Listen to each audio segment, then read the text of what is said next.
Your life only gets better when you get better. होय माझ्या मैत्रिणींनो, अगदी खरं आहे. तुमचं आयुष्य हे अपघाताने घडत नाही, तर ते डिझाईन केले जाते. याचा डिझायनर कोण आहे तुम्हाला माहिती आहे का? आपला सबकॉन्शियस माइंड. होय, आपला सबकॉन्शियस माइंड हा आपल्या लाईफचा डिझायनर आहे. आपण जे विचार करतो, जे आपल्या मनामध्ये आपण विचार करतो, ते आपले विचार हे सगळे आपल्या सबकॉन्शियस माइंडमध्ये काय स्टोअर होतात, साठवले जातात. आपण जे सतत स्वतःला सांगतो तेच आपलं भविष्य बनत असतं मैत्रिणींनो.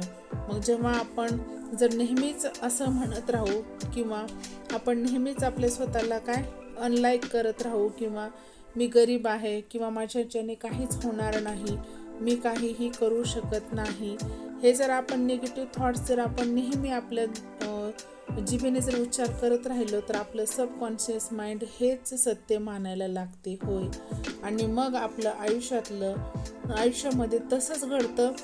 पण आपण जेव्हा स्वतःला म्हणायला लागतो किंवा आपण स्वतःला असं पॉझिटिव्हली बोलायला लागतो की मी सक्षम आहे, मी यशस्वी होणार आणि माझ्यासाठी संधी ह्या येत आहेत, जरी नाही तर मी संधी निर्माण करणार, मी माझं भविष्य, मी माझं आयुष्य आणि मी माझं ध्येय हे गाठणार, तर आपल्यासोबत तसंच घडतं आणि आपलं सबकॉन्शियस माइंड मग कामाला लागतं, ते ॲक्टिव्ह होतं आणि आपल्यासाठी ते पॉझिटिव्ह मार्ग हे तयार करायला लागतं. आणि जेव्हा आपण आपल्या सबकॉन्शियस माइंडच्या द्वारे आपण आपलं कार्य वाढवतो, तेव्हा आपल्या जीवनामध्ये नक्की आणि नक्की यशप्राप्ती झाल्याशिवाय राहत नाही.